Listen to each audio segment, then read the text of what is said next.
এখান থেকে আপনার যা যা মন চায় সবগুলা খাইবেন। আমার 10টা না 5টা না একটা মাত্র শাশুড়ি। আমি এত কষ্ট করে যে টাকা পয়সা কামাই করি কার জন্য? আমার জন্য আর আমার শাশুড়ি আমার জন্য।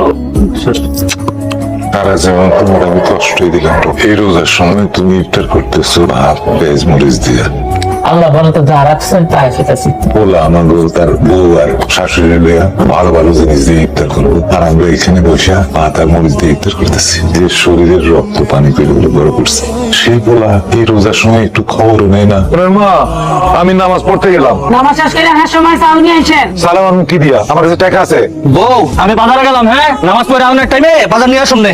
এরকম কি আপা কিছু কইবেন নাকি? কিছু কইলে জলদি জলদি করেন, মসজিদে যাইতেছি। আমিও তো নামাজ পড়তে যাবো, এক লোকে যাই। আরে আব্বা আপনি বয়স্ক মানুষ, আপনি যাবেন আস্তে আস্তে। আমার একটা কথা কত, এই রোজার মাস শুরু হয়ে গেল, তোর মা তোর বাবা কি খাই একবার জিজ্ঞাসা করছোস? বুঝছি, ওখানে আইসেন, যা লাগে দিয়া দিমনে। আমি কি ভিক্ষুক তোর কাছে যাইছে? আনো অন্যদিকে তাকায় কথা বলছেন। নামাজের সময় এত কথা কোন কেন আব্বা? বাড়িতে আমার শাশুড়ি আসছে, তার জন্য বাজার করতে হইব। ব্যাপার কিছু কইবেন? আমার 2 কেজি চাউল দিবা, ও শ্বশুর আবার চাল কিনে আনলে ফেরত দিয়ে দিন। আমার বিয়ে কি হ্যাঁ কি 2 কেজি চাল কিনা ওরা সামর্থ্য নাই? বয়স্ক মানুষ অসুস্থ, কাম কাজ তো ঠিক মতো করতে পারে না।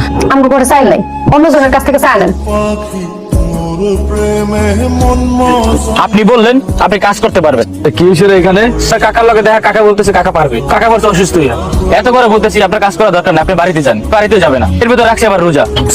সব ঘরে চাল নাই, ইফতারি কি দিয়া করব? স্যারি করছিলাম মুড়ি খেয়ে। আপনি এটা কি কইতাছেন রবিশ ভাই? আর আমাকে বাজারের সবচেয়ে বড় দোকান হলো আপনার পোলা। আপনার পোলা কি আপনারা খাওয়ান দাওয়ান দেয় না? কি বললো চেয়ারম্যান সাহেব, বুঝতে লজ্জা লাগে। একটু আগে আপনার পোলা বড় বড় কথা বলে গেছে, মরার পরে নাকি সাথে যাবে একমাত্র ইমান, আর সেই পোলা নিজেই তার বাপ মারে খাওয়ায় না। এটা রাখেন, এগুলো আপনি না লাগবে না, কষ্ট করে ওগুলো দিয়ে পাঠাই দেবো। কি করলেন এরা?